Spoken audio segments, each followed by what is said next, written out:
I thought I was just fixing her attic fan, but her words pulled me into an affair that destroyed everything. I'm Ethan, a 24-year-old electrician from Boise, Idaho, and I never thought I'd betray someone's marriage. Sophia, a married woman, called me charming, and soon we were sneaking around behind her husband Jacob's back. When he caught us kissing in her car, the confrontation shattered us all, leaving heartbreak and guilt in its wake. Watch this true infidelity story to see how one reckless moment cost us everything. Can betrayal ever be undone? Some mistakes don't just haunt you, they burn everything you thought you knew to the ground. I'm Ethan, a 24-year-old electrician from Boise, Idaho, and I never thought I'd be the kind of guy to get tangled up in someone else's marriage. Boise isn't exactly a bustling metropolis. It's the kind of place where people wave at you on the street, where the biggest drama is a snowstorm shutting down the main road. I like it that way. I've always been a small-town guy at heart, content with my quiet life, my steady routine. I work for Cascade Electric, a small local company that keeps me busy with a couple of service calls a day. It's honest work. I studied for it, got my certification, and I take pride in fixing things the right way. Every job I finish gets me a little closer to my dream of opening my own repair shop, a goal I've had since I was a kid watching my dad tinker with broken radios in our garage. That morning in May 2025 started like any other. I had 2 jobs on my schedule, nothing unusual. The first was a quick fix at a local diner, a blown circuit in their kitchen that I sorted out in under an hour. I was back in my truck, sipping lukewarm coffee from a gas station cup, when dispatch called with my second job of the day. A woman just outside town needed someone to check the attic fan at her place. She'd said it kept shutting off randomly. Not an emergency, but she wanted it done today. No problem, I told dispatch, jotting down the address. I punched it into my GPS and headed out expecting a straightforward gig, maybe an hour or 2 at most. The drive took me to a neighborhood I didn't often visit, the kind with sprawling lawns, modern homes, and driveways that could fit 3 of my beat-up work truck. I slowed down as I pulled up to the address. A sleek 2-story house with floor-to-ceiling windows that reflected the sun like a mirror. A black iron gate stood at the entrance, already open for me, and I couldn't help but feel a little out of place as I parked in the driveway. The Cascade Electric logo on my truck looked almost comical next to the manicured hedges and the polished stone path leading to the house. This isn't my usual kind of call, I thought, grabbing my toolbox from the passenger seat. I walked toward the side entrance where the attic access was, my boots crunching against the gravel.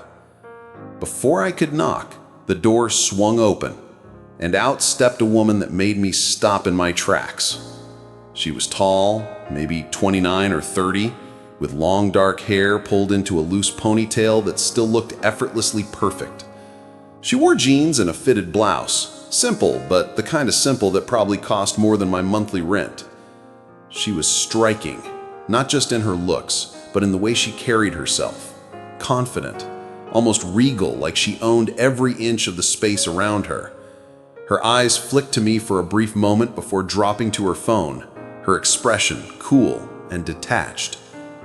"You're here for the attic fan?" she asked, her voice smooth but carrying a hint of impatience.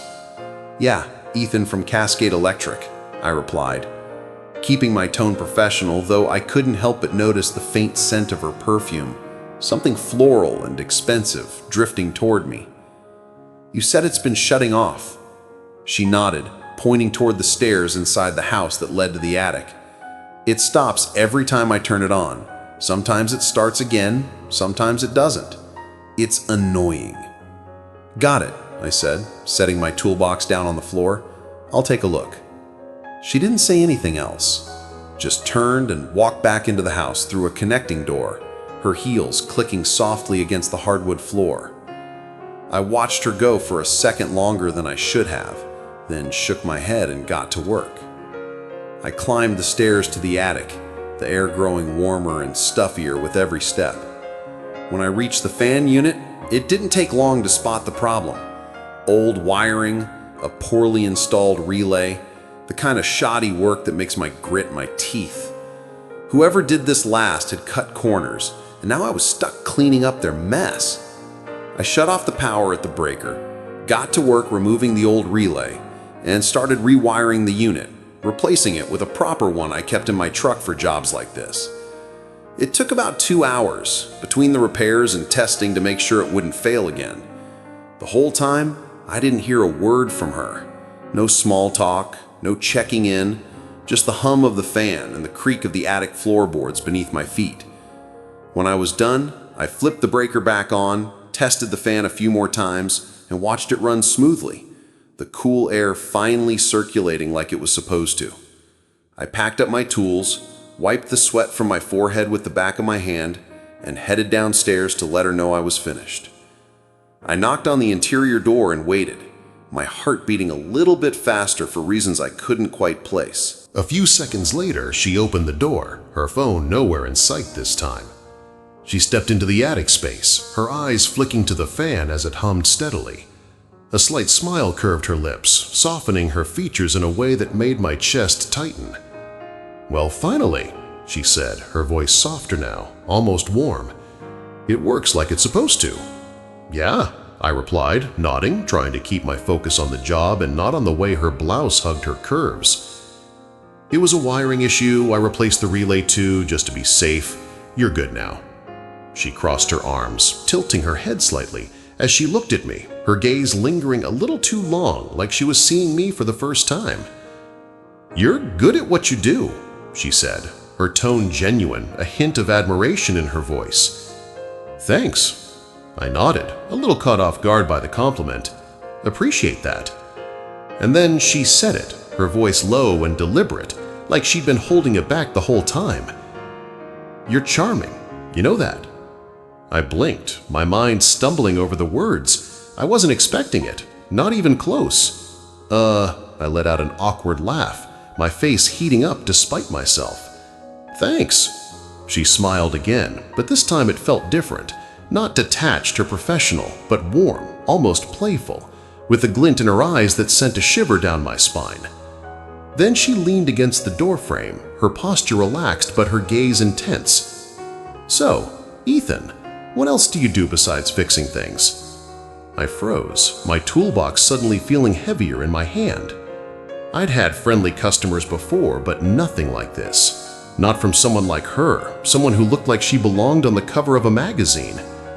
I said, "Not much," trying to keep my voice steady, though I could feel my pulse quickening. "Work keeps me busy. I'm more of a quiet evenings, early mornings kind of guy." She nodded slowly, her smile deepening, like she just found something she'd been looking for. "That's refreshing. I'm not really into the whole social scene either." That surprised me. She didn't look like someone who stayed home on weekends. She looked like she belonged at fancy galas or exclusive parties, not sitting in a quiet attic talking to a guy like me. But the way she said it, it sounded honest, like she meant every word. "I know this is random," she continued, her voice softer now, almost a whisper. "Would you want to hang out this weekend?" My stomach flipped, my mind racing to catch up. "Hang out?" I asked, my voice cracking just a little, betraying the nerves I was trying to hide. She smiled, a glint of amusement in her eyes. "Yeah, you and me, somewhere quiet. You don't have to answer right now." I hesitated, my heart pounding as I looked at her, beautiful, confident, and completely out of my league.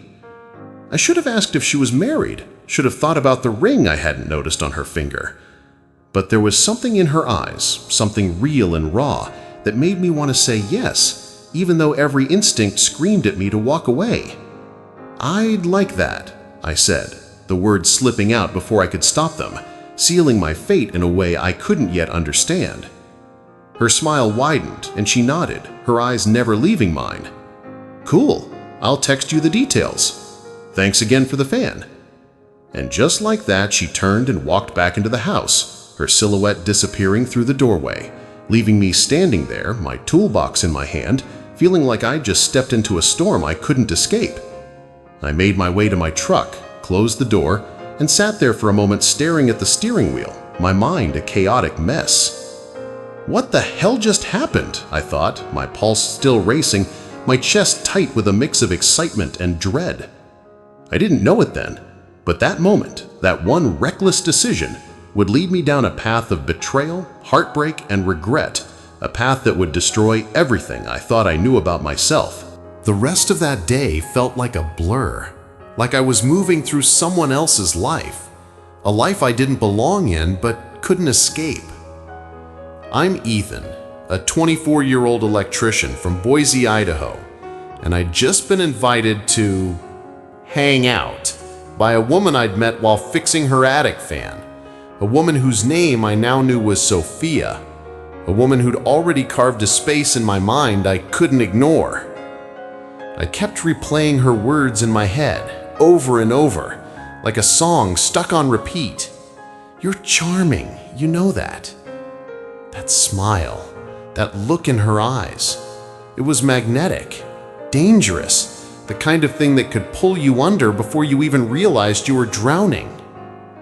I drove to my next job, a busted outlet at a mechanic shop, my hands gripping the steering wheel a little too tight, my thoughts a chaotic mess. I should have been focused on the task ahead, on the wires I'd be untangling, but all I could think about was her. Her voice, her scent, the way her blouse had hugged her curves just right, the way her gaze had lingered on me like I was the only man in the world. I kept checking my phone every 15 minutes, half expecting a text, half convinced I'd imagined the whole thing. Maybe she'd just been playing with me, I thought, a fleeting amusement for someone like her, someone who lived in a house that probably cost more than I'd ever make in a lifetime. I tried to shake it off, to tell myself it didn't matter, that I'd never hear from her again. But deep down, I wanted her to reach out. I wanted to see her again, to feel that rush I'd felt when she looked at me, when she called me charming. Friday came and still nothing. No text, no call, just silence. I started to think I'd been right, that she'd just been toying with me, a brief distraction in her polished, perfect life. I threw myself into work, fixing a ceiling fan at a small office, forcing a smile through the usual small talk with the receptionist, but my mind was elsewhere, stuck on that attic, on that moment. Then, around noon, my phone buzzed with a message from an unknown number. Hey, Ethan, it's Sophia from the attic fan. Still up for Saturday? I'll pick you up at noon. Drop a pin. My stomach flipped, my fingers fumbling as I read the text again, my heart pounding like I'd just run a mile. Sophia. She'd remembered, and she'd meant it. I didn't overthink it. I sent her my location, a public parking lot near a hardware store just off the main road, not too far from my place. She replied with a thumbs up emoji, and suddenly it was real. I was gonna see her again.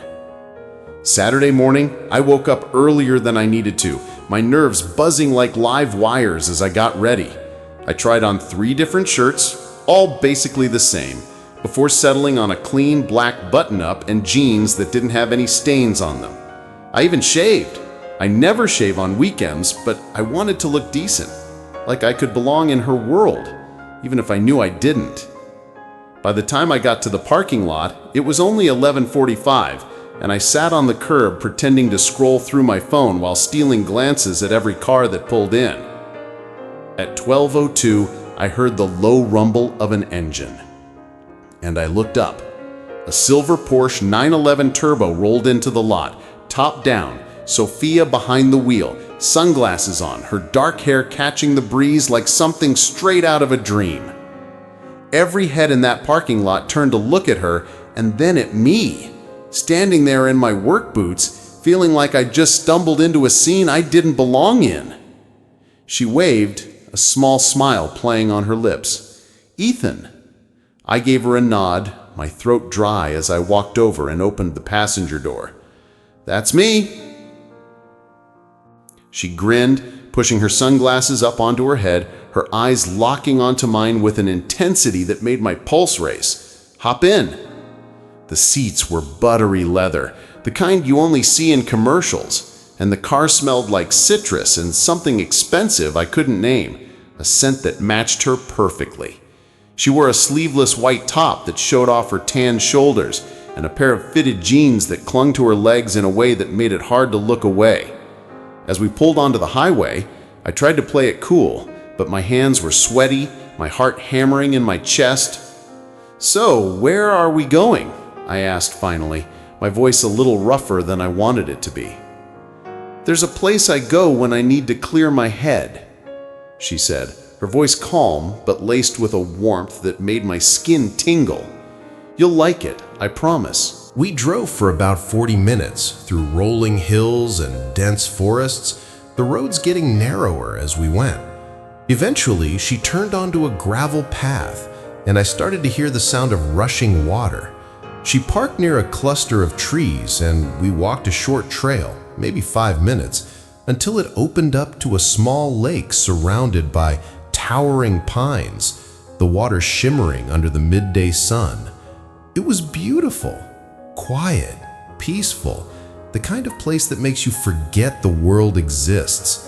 She slipped off her sandals and sat on a flat rock near the water's edge, dipping her feet in, the sunlight catching the curve of her neck as she tilted her head back. I followed, kicking off my boots and rolling up my jeans, the water ice cold but refreshing against my skin. She looked out at the lake, her expression calm, almost serene, her lips parted slightly as she sighed. "This place," she said softly, her voice like a melody, "makes me feel like I can breathe." I nodded, feeling the same peace she did, but I couldn't take my eyes off her. The way her hair fell over her shoulder, the way her top shifted just enough to reveal a sliver of her collarbone. "It's nice," I said, my voice quieter than I meant it to be, my throat tight with something I couldn't name. She turned to me, her eyes searching mine, a faint smile playing on her lips. "You don't talk much, do you?" I shrugged, a small smile tugging at my own lips. "Not unless I've got something to say." She laughed, a soft, genuine sound that sent a jolt through me, her hand brushing against my arm as she leaned closer, her touch electric. "I like that," she said, her voice dropping to a whisper, her gaze locking onto mine with an intensity that made my breath catch. We sat there for a while, the silence between us heavy with unspoken tension, the kind that hums like a live wire waiting to spark. Then she spoke, her voice quieter now, her words carrying a weight I hadn't expected. "People make assumptions when you look a certain way," she said, her gaze fixed on the water, her fingers trailing lazily through it. "It gets exhausting." I nodded, sensing there was more she wanted to say, my eyes tracing the curve of her jaw as she spoke. "What kind of assumptions?" She sighed, kicking at the water with her toes, her movements slow, deliberate, drawing my attention to the way her legs glistened in the sunlight. That I'm perfect, that I have everything figured out, that I'm happy all the time because I have money, a nice house, a good life. She paused, her voice dropping, her hand brushing against mine again, this time lingering a little longer. "But it's not always like that." I looked at her, seeing a flicker of vulnerability in her eyes I hadn't noticed before, my heart pounding as her fingers curled slightly around mine. "What's it really like then?" She hesitated, then turned to me, her expression softer, her lips so close I could feel the warmth of her breath. "Lonely sometimes. My husband, Jacob, he's always working, always traveling. We barely talk anymore. I feel like I'm just existing in his world, not living in it." The word hit me like a punch. Husband. I'd suspected she might be married, but hearing it out loud made my stomach twist, a cold wave of guilt washing over me. "You're married," I said, my voice barely above a whisper, my hand pulling back slightly, though her touch still burned against my skin. She nodded, her eyes dropping to the water, her fingers trailing along my wrist now, her touch soft but insistent, pulling me back in. Yeah, I should have told you sooner. I'm sorry. I swallowed hard, my mind screaming at me to get up, to leave, to walk away before this went any further. I should have told her I didn't get involved with married women, that I wasn't that kind of guy, that I had a moral line I wouldn't cross. But I didn't. Instead, I stayed, my heart pounding as I looked at her, the sunlight catching in her hair, her vulnerability and her beauty, pulling me in like a current I couldn't fight. "Why did you ask me to come here?" I asked, my voice rough, my eyes locked on hers, unable to look away. She met my gaze, her hand sliding up my arm now, her touch sending a shiver through me as she leaned closer, her voice a whisper against my ear. "Because I saw something in you, something real. I haven't felt that in a long time." Her words, her touch, the way her breath grazed my skin, it was too much. I should have walked away, but I couldn't. Instead, I leaned in, my lips brushing against hers, soft at first, hesitant, but then deeper, hungrier as she kissed me back with a passion that made my head spin. It was a kiss that changed everything, a kiss that started a chain of events I couldn't stop, even if I wanted to. I didn't know it then, but that kiss would lead to a betrayal that would destroy us all, a forbidden affair that felt so beautiful in the moment, but was nothing more than a lie built on stolen time. That kiss by the lake wasn't just a moment. It was a spark that ignited a fire I couldn't put out, no matter how hard I tried. I'm Ethan, a 24-year-old electrician from Boise, Idaho, and I was falling deeper into a forbidden affair with Sophia, a married woman whose husband, Jacob, I'd never met, but whose presence haunted every stolen moment we shared. Each time I saw her, I told myself it would be the last. Each time I swore I'd walk away, that I'd stop before this went too far. But every time, I failed. Sophia had a hold on me I couldn't break, a pull that went beyond reason, beyond right and wrong. She was intoxicating. Her voice, her touch, the way she looked at me like I was the only thing that mattered in her world. But beneath that allure was a truth I couldn't ignore. She was married, and I was the other man, the one tearing apart a life I had no right to touch. The days after our first kiss turned into a haze of secret meetings, stolen glances, and whispered promises. We'd meet in places where no one would recognize us, a coffee shop on the edge of town, a quiet park after sunset, a diner 2 towns over where the waitresses didn't ask questions.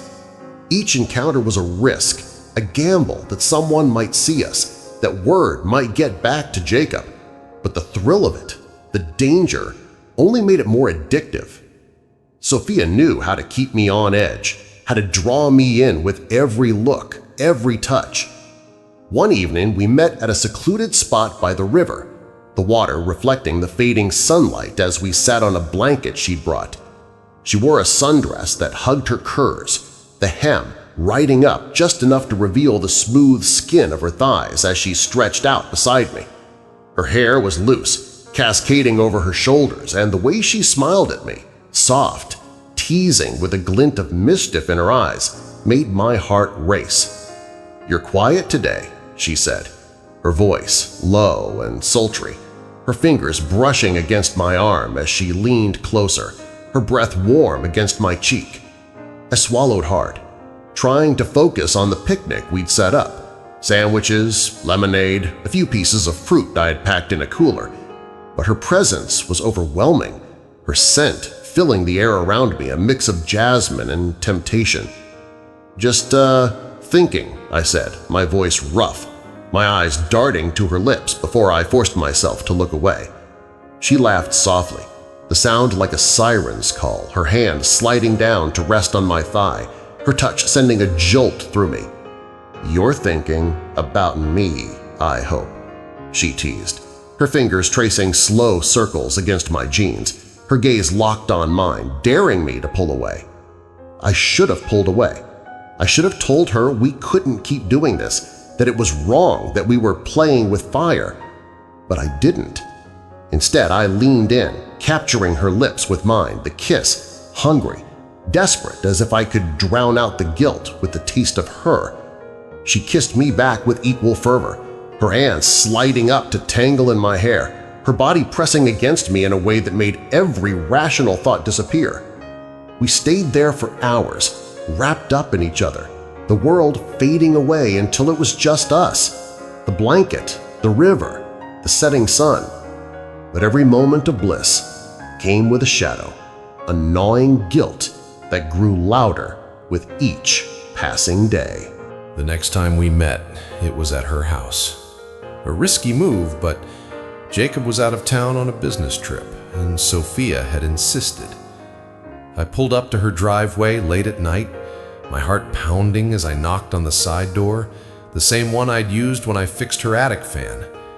She opened it almost immediately, her hair tousled, her eyes bright with excitement, wearing a silk robe that barely reached her thighs, the fabric clinging to her skin in a way that made my mouth go dry.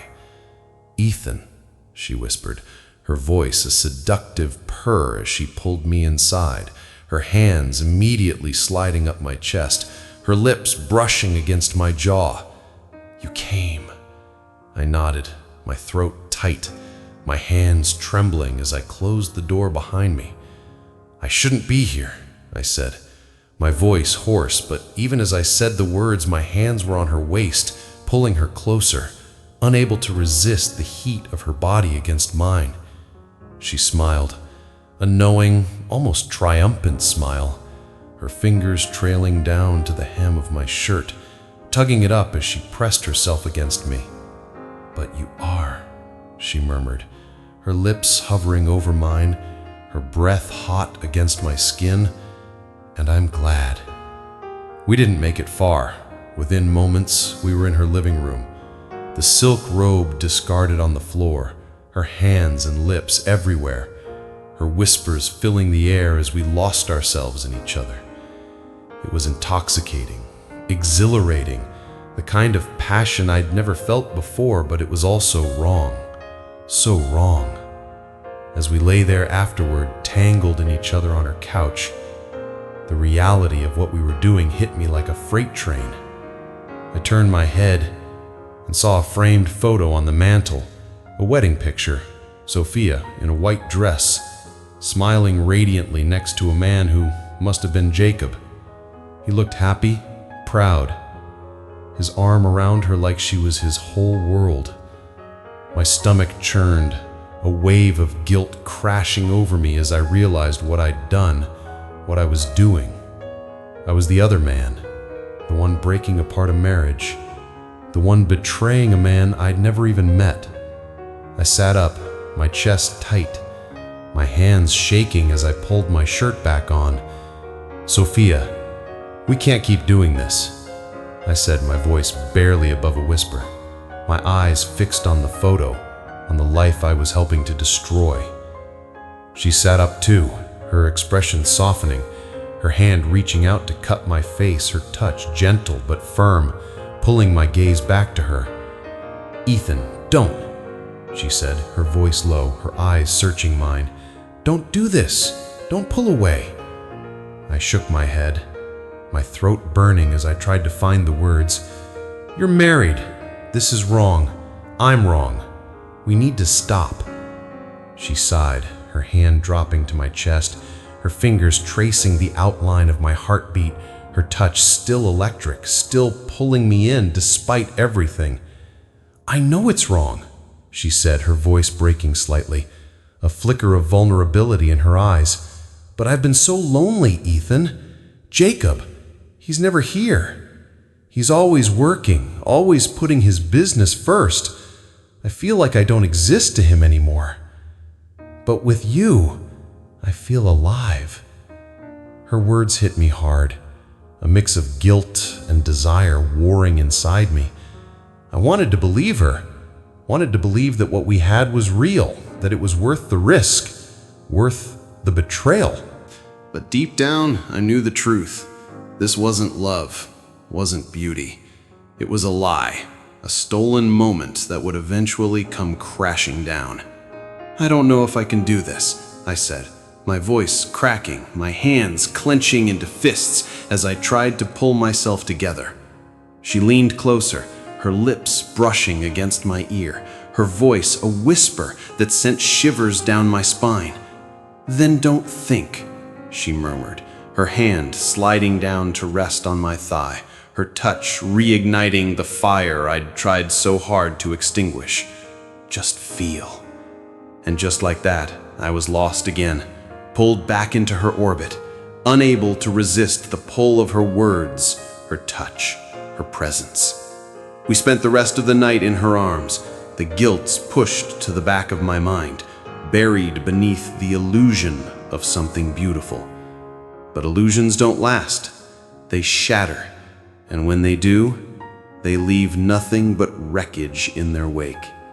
I was falling deeper into a relationship that felt so right in the moment, but was nothing more than a betrayal waiting to destroy us all. Every stolen moment with Sophia felt like a dream I couldn't wake up from. A dream that was equal parts intoxicating and terrifying. I'm Ethan, a 24-year-old electrician from Boise, Idaho, and I've been swept into a forbidden affair with Sophia, a married woman whose husband, Jacob, I'd never met, but whose shadow loomed over every kiss, every touch, every whispered word. I tried to stop. I tried to walk away, to tell myself I could be better, that I could be the man who didn't destroy a marriage. But each time, Sophia pulled me back in. Her voice, her touch, her very presence, like a drug I couldn't quit. Our secret meetings had become a dangerous routine. Coffee shops, parks, her house, when Jacob was away on business. Each encounter was a gamble, a roll of the dice that someone might see us, that Jacob might come home early, that the fragile illusion we'd built would come crashing down. And on a warm June evening in 2025, that's exactly what happened. It started like any other night we'd spent together. Sophia had texted me earlier that day, her message short but dripping with the kind of allure that always made my heart race. "Jacob's out of town until tomorrow. Come over tonight? I miss you." I should have said no. I should have deleted the message, blocked her number, done anything to stop this before it went any further. But I didn't. Instead, I found myself driving to her house, my hands gripping the steering wheel, my mind a storm of guilt and desire. I parked a block away, a habit we'd developed to avoid suspicion, and walked to her driveway under the cover of dusk, my heart pounding with every step. She was waiting for me at the side door, the same one I'd used when I fixed her attic fan all those weeks ago, the door that had started this whole mess. She opened it before I could knock, her eyes lighting up with a mix of excitement and hunger as she pulled me inside, her hands immediately sliding up my chest, her lips crashing against mine with a desperation that mirrored my own. "Ethan," she whispered against my mouth, her voice a sultry purr that sent shivers down my spine, her fingers tugging at my shirt as she pressed herself closer, her body warm and soft against mine. "I thought you'd never get here." I groaned, my hands finding her waist, pulling her against me as I kissed her back, the guilt I'd felt on the drive over melting away under the heat of her touch. We stumbled into the living room, a tangle of limbs and whispered promises, her silk robe falling to the floor, her skin glowing in the dim light of the lamps. It was reckless, dangerous, but in that moment, I didn't care. I couldn't care. All I wanted was her. Consequences be damned. We ended up on the couch, wrapped in each other, our breaths heavy, our bodies pressed together as if we could erase the world outside. But the world outside had other plans. We were lost in each other, her lips trailing down my neck, my hands tangled in her hair, when the sound of a car engine cut through the haze like a gunshot. I froze, my heart lurching in my chest as I pulled back, my eyes darting to the window. "Sophia?" I whispered, my voice tight with panic. "Is that—" Her eyes widened, a flicker of fear crossing her face as she sat up, her hands trembling as she grabbed her robe from the floor. "No," she breathed, her voice shaking as she stumbled to the window, peering through the blinds. "He wasn't supposed to be back until tomorrow." My blood ran cold as I followed her gaze, my stomach dropping as I saw a sleek black SUV pulling into the driveway, Jacob's SUV, the one I'd seen in photos, the one that meant our time was up. "Sophia, we need to go," I said, my voice urgent as I grabbed my shirt from the floor, my hands shaking as I pulled it on. But she didn't move. She stood there, frozen, her face pale, her eyes wide with a mix of fear and resignation. "Ethan," she started, but before she could finish, the front door slammed open, the sound echoing through the house like a thunderclap. "Sophia!" Jacob's voice roared, deep and furious, cutting through the air like a knife. "Where the hell are you?" I turned to run, my heart pounding in my ears, but it was too late. Jacob stormed into the living room, his eyes blazing with rage as he saw us. Me, shirt half on, Sophia in her robe, her lips still swollen from our kisses. His gaze locked on me, and for a moment, time seemed to stop, the air thick with tension, with the weight of what he'd just walked into. "Who the fuck are you?" he bellowed, his voice shaking with fury as he took a step toward me, his fists clenched, his face a mask of betrayal and pain. I stumbled back, my hands raised, my voice caught in my throat as I tried to find the words. I'm sorry," I stammered, my heart racing, my mind scrambling for an escape. "I didn't mean what?" Jacob cut me off, his voice a snarl as he turned to Sophia, his eyes narrowing, his jaw tight with anger. "Didn't mean to fuck my wife?" Sophia's face crumbled, tears welling in her eyes as she stepped forward, her hands reaching for him, her voice trembling. "Jacob, please," she begged, her voice breaking, her hands shaking as she tried to touch him. "Let me explain." "Explain what?" he shouted, yanking his arm away from her, his eyes flashing with a pain so raw it made my chest ache. I should have stayed, should have faced him like a man, but panic took over. I bolted for the side door, my boots pounding against the hardwood floor as I ran, my heart in my throat, Jacob's shouts echoing behind me. I made it to my truck, my hands shaking as I fumbled with the keys, the sound of Sophia's voice, screaming, sobbing, begging Jacob not to leave, cutting through the night like a knife. I peeled out of the street, my tires screeching against the pavement, my chest heaving as I drove. The image of Jacob's face, his rage, his pain, burned into my mind. I didn't stop until I was miles away, pulling into a dark parking lot, my hands still trembling as I gripped the steering wheel, my breath coming in ragged gasps. I knew this was wrong. I'd known it from the start, but I'd let myself believe it could be something more, something beautiful. But it wasn't. It was a betrayal, a lie, a mistake that had just shattered 3 lives in a single moment. I closed my eyes, the sound of Sophia's sobs still ringing in my ears, Jacob's furious voice still echoing in my head. I thought I could outrun the consequences, that I could keep this secret, that I could have her without paying the price. But I was wrong. The price was coming, and it would be higher than I ever could have imagined.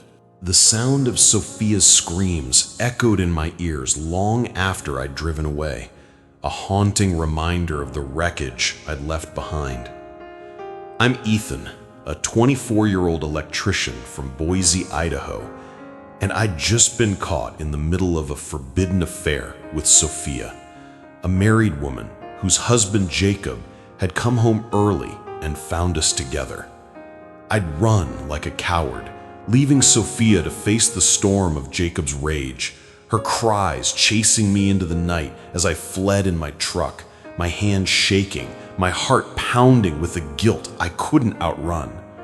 I didn't stop until I was miles away, pulling into a dark, empty parking lot near an abandoned strip mall, the kind of place where the shadows felt heavier than the air. I sat there, my truck idling, my hands still gripping the steering wheel, as if it could anchor me to reality. My chest heaved with ragged breaths, my mind replaying the scene over and over. Jacob's furious eyes, Sophia's desperate sobs, the way her voice had broken as she begged him not to leave. I'd known this moment was coming. I'd known it from the start, from that first kiss by the lake, from every stolen moment we'd shared. I'd known it was wrong, but I'd let myself believe it could be something more, something beautiful, something worth the risk. But it wasn't. It was a betrayal, a lie, a mistake that had just shattered 3 lives in a single devastating moment. I turned off the engine, the silence pressing in around me, heavy and suffocated. My phone buzzed in my pocket, and I pulled it out with trembling hands, hoping, praying it was Sophia, that she'd tell me she was okay, that somehow we could fix this. But it wasn't her. It was a text from my boss, asking why I'd missed a call earlier that day. A reminder of the life I'd been neglecting, the life I'd been so willing to throw away for a woman who was never mine to begin with. I dropped the phone onto the passenger seat, my head falling back against the headrest as I closed my eyes, tears burning behind my lids. What have I done? I thought, the weight of my actions crashing down on me like a tidal wave, drowning me in guilt, in shame, in the bitter truth of what I'd become. I thought I was a good man, a man who worked hard, who kept his word, who did the right thing. But I wasn't. I was the other man, the one who'd betrayed a marriage, the one who had caused a family to fall apart. The days that followed were a blur of sleepless nights and endless regret. I couldn't bring myself to go back to work. Not yet. I called in sick, my voice hollow as I lied to my boss, telling him I'd caught a bug, that I'd be back soon. But the truth was, I couldn't face the world, couldn't face the man I saw in the mirror each morning, a man I no longer recognized. Sophia didn't call, didn't text, didn't reach out in any way. I didn't know if Jacob had left her, if they were trying to work things out, if she blamed me for everything. The silence was deafening, a void that echoed with the ghosts of our stolen moments, each one now tainted with the bitter taste of betrayal. A week later, I heard through a mutual acquaintance, a barista at the coffee shop where Sophia and I had met a few times, that Jacob had moved out. He'd packed a bag that night and left, leaving Sophia alone in that big, empty house, her life in shambles. The barista didn't know the details, didn't know about me, but she said Sophia had come in a few days ago, her eyes red and swollen, her hands shaking as she ordered her coffee. She looked like she'd been crying for days, the barista told me, her voice soft with pity. I nodded, my throat tight, my chest aching with a pain I couldn't name. I'd done that to her. I'd taken her life, her marriage, her happiness, and torn it all apart. And Jacob, I couldn't stop thinking about him, about the man I'd never met but whose life I'd helped destroy. I'd seen the photos on Sophia's mantle, the ones of their wedding day, of happier times when he looked at her like she was his entire world. He'd been a good man once, I learned later, a man who'd built a business with Sophia, a sustainable fashion company that had taken off, but whose success had come at the cost of their marriage. He'd been so focused on work, on expanding the company, that he'd neglected her, leaving her lonely, vulnerable, ripe for someone like me to step in and fill the void. But that didn't excuse what I'd done, what we'd done. I'd known she was married, known it was wrong, and I'd done it anyway. I'd let myself believe that our connection was real, that it justified the betrayal, but it didn't. It never could. The guilt ate at me, a constant ache that followed me everywhere I went. I stopped going to the places we'd met, the coffee shop, the park, the diner. Too afraid I'd run into her, too afraid of what I'd see in her eyes if I did. I threw myself back into work, taking on extra jobs, working late into the night, trying to drown out the memories with the hum of drills and the buzz of wires. But nothing worked. Every time I closed my eyes, I saw Jacob's face, his rage, his pain, the way he'd looked at Sophia like she'd ripped his heart out. Every time I tried to sleep, I heard her sobs, her desperate pleas for him to stay, the sound of her world falling apart because of me. I'd lost something too, not just Sophia, but a piece of myself, a piece I wasn't sure I'd ever get back. I'd lost my belief in love, in trust, in the idea that I could be a good man, a man worthy of someone's heart. How could I be after what I'd done? How could I ever look at a woman again without wondering if I'd hurt her the way I'd hurt Sophia, the way I'd hurt Jacob? The affair had cost us all dearly. Sophia, her marriage, Jacob, his trust, and me, my sense of self. We'd all paid a price, a heavy one, and there was no going back, no undoing the damage we'd caused. I sat in my truck that night, the same parking lot where I'd stopped after running from Jacob's wrath, my hands still trembling, my heart still heavy with regret. I thought I could have her, thought I could steal a piece of happiness without consequences, but I was wrong. The consequences were here, and they were more devastating than I ever could have imagined. It's been 3 months since that night. The night Jacob caught me with Sophia. The night everything I'd built with her, everything I thought I knew about myself, came crashing down in a storm of betrayal and heartbreak. I am Ethan, a 24-year-old electrician from Boise, Idaho, and I'm still trying to piece together the fragments of my life after the affair that destroyed us all. I'm sitting in my truck now, parked by the same lake where Sophia and I shared our first kiss, the water still and quiet under the late August sun of 2025. The air is warm, the sky a soft blue, but there's a heaviness in my chest that hasn't gone away, a weight I carry with me everywhere I go. I come back here sometimes, to this spot, not because I miss her, though a part of me still does in a way I can't quite explain, but because it reminds me of the moment I lost myself, the moment I crossed a line I can never uncross. The lake looks the same as it did that day, the rocks, the trees, the shimmering water, but I'm not the same man I was then. I can't be. Not after what I did, not after seeing the pain in Jacob's eyes, the devastation in Sophia's sobs, the wreckage we left behind in the name of something we thought was love. I haven't seen Sophia since that night, haven't heard from her, haven't dared to reach out.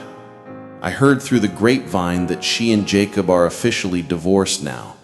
He moved to Portland, started over, and she stayed in Boise, alone in that big house that once held their dreams. I don't know if she's okay, if she's found a way to heal, but I hope she has. I hope Jacob has too. As for me, I'm still figuring it out. I went back to work after a few weeks, throwing myself into every job I could take, trying to rebuild the life I'd let slip through my fingers.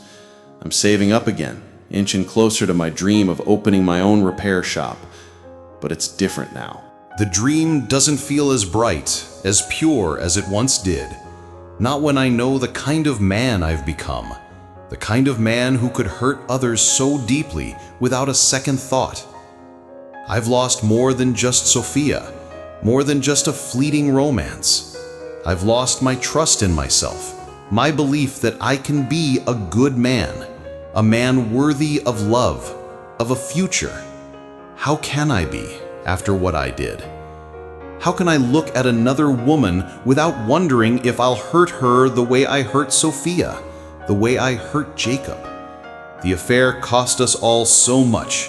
Sophia, her marriage, Jacob, his trust, and me, my sense of self. But it also taught me a lesson I'll never forget. a lesson carved into my soul with the sharp edge of regret. Betrayal comes with a price, and it's a price no one can escape. I lost everything, my morals, my peace, my belief in love, all because of a single compliment I thought was harmless. I lost everything, I whispered to the lake, the words heavy on my tongue, all because of one compliment I thought was harmless. It's a truth I'll carry with me for the rest of my life, a reminder of the man I was, the man I never want to be again. I'm trying to move forward, to be better, to rebuild the pieces of myself I shattered in those stolen moments with Sophia. It's not easy. It might never be. But I owe it to myself, to Jacob, to Sophia, to be a man who learns from his mistakes, who doesn't let them define him. Thanks for listening to my story, everyone.